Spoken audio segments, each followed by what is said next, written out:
ന്യൂസിലേക്ക് വീണ്ടും സ്വാഗതം. തിരുവല്ലയിലെ വെള്ളത്തിനടിയിലായ ഉൾപ്രദേശങ്ങളിൽ നിന്ന് ആളുകളെ രക്ഷപ്പെടുത്തി പുറത്തേക്ക് കൊണ്ടുവരുന്നത് ലോറികളിലാണ്. ഓരോ വീട്ടിലും കയറി ആരെങ്കിലും വീടിനകത്ത് ഉണ്ടോ എന്ന് ഉറപ്പിച്ചുകൊണ്ട് രക്ഷാപ്രവർത്തകർ തിരയുന്നുണ്ട്. ചില ആളുകൾ രണ്ടാം നിലയിൽ താമസിക്കാം എന്ന് പറഞ്ഞ രക്ഷാപ്രവർത്തകർക്കൊപ്പം വരാൻ കൂട്ടാക്കുന്നില്ല. റഹീസ് റഷീദ് തയ്യാറാക്കിയ റിപ്പോർട്ട് കാണാം.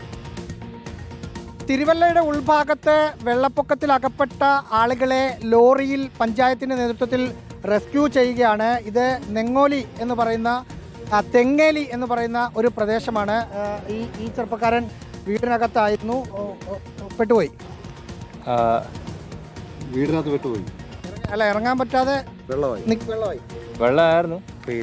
വരെ വെള്ളമാണ്. സ്ഥലത്ത് നമുക്ക് നോക്കുമ്പോൾ ഫുള്ള് വെള്ളം തന്നെയാണ്. ആൾക്കാർക്ക് വേറെ ഇച്ചിരി പാടാണ്. അങ്ങനെ പാക്ക് ചെയ്തിട്ട് ഇപ്പോൾ വെള്ളോട്ടങ്ങ് ഇറങ്ങും. അപ്പോൾ ലോറിയിലേക്ക് പോവാണ്. ഈ വീട്ടിലാണ് അമ്മച്ചി. ചേച്ചി, അമ്മച്ചി ഈ വീട്ടിലാണ് പറഞ്ഞേ. നമ്മുടെ ഇവിടെ ലോറിയിലൊരു വിളിച്ചു നോക്ക് അമ്മച്ചി വരുന്നില്ല. അമ്മച്ചി അങ്ങോട്ട് റെസ്ക്യൂ വരുന്നില്ല. ഇവരുടെ കൂടെ വരുന്നില്ല. അമ്മച്ചി ഒറ്റയ്ക്കേ ഉള്ളൂ. അതായത് മുകളത്തെ എന്താ പറയുന്നത് ചേട്ടാ? എന്താ പറയുന്നത് വിളിക്കുമ്പോൾ?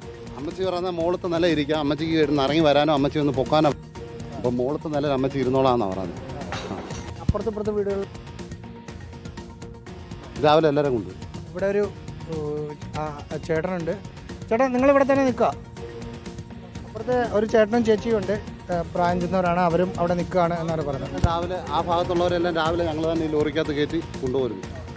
എല്ലാവരും ക്യാമ്പിലും, തിരുമൂല ക്യാമ്പിലും കുറ്റൂര് ക്യാമ്പിലോട്ട് ഇറക്കിയിട്ടുണ്ട്. എവിടെന്നാ ഇത്ര വെള്ളം? മണിമലയാറ് പമ്പയുടെ തള്ളലും ഉണ്ട്.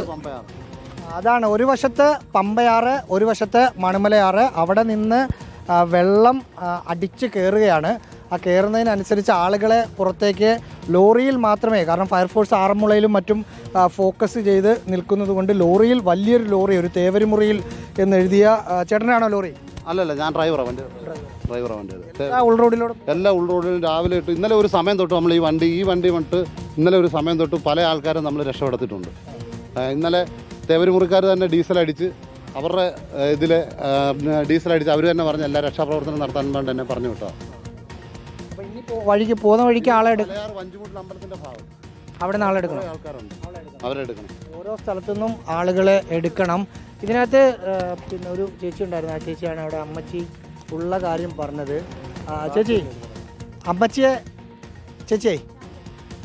അമ്മച്ചിയെ നമ്മൾ വിളിച്ചപ്പോൾ വരുന്നില്ല എന്നാണ് പറഞ്ഞത്.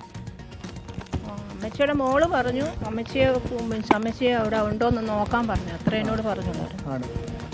ചേച്ചി പറഞ്ഞിട്ടാണ് ആ അമ്മച്ചിയെ വിളിച്ചത്. ഈ ലോറിയിൽ വന്ന രക്ഷാപ്രവർത്തകർ അമ്മച്ചിയെ വിളിച്ചത് ആ ചേച്ചി പറഞ്ഞിട്ടാണ്. പക്ഷേ ആ അമ്മച്ചിയെ നമ്മളും കണ്ടു, അവർ വിളിക്കുന്നത് നമ്മൾ കണ്ടു. നമ്മളും ചോദിച്ച സമയത്ത് ഞങ്ങൾ വരുന്നില്ല, ഞാനിവിടെ രണ്ടാം നിലയിൽ നിന്നോളാം. അതൊരു വിശ്വാസമാണ്, ഒന്നും സംഭവിക്കില്ല എന്നൊരു വിശ്വാസത്തിലാണ് നിൽക്കുന്നത്. ഇവിടെ കുറേ ചേച്ചിയൊക്കെ വീട് ഏതാ? വീട് ഇപ്പുറത്താണ്. വണ്ടി അവിടെ ഉണ്ട്. വണ്ടി എടുത്തിട്ട് അങ്ങോട്ട് പോകാനാണ് പറയുന്നത്. എന്തായാലും ആളുകളെ ലോറിയിൽ കയറ്റി ഇങ്ങനെ മാറ്റിക്കൊണ്ടിരിക്കുകയാണ്.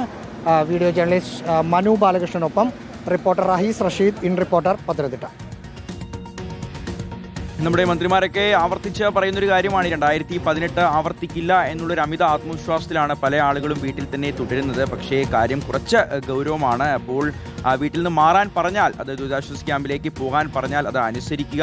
അതുതന്നെയാണ് ഏറ്റവും നല്ലത്. ഒരു അപകടം വരാനായി കാത്തു നിൽക്കാതെ അപകടം ഒഴിവാക്കാനുള്ള മുൻകരുതലുകൾ ഓരോരുത്തരും സ്വീകരിക്കണം എന്നുള്ളതാണ് ആവർത്തിച്ച് മന്ത്രിമാർ അറിയിക്കുന്നത്.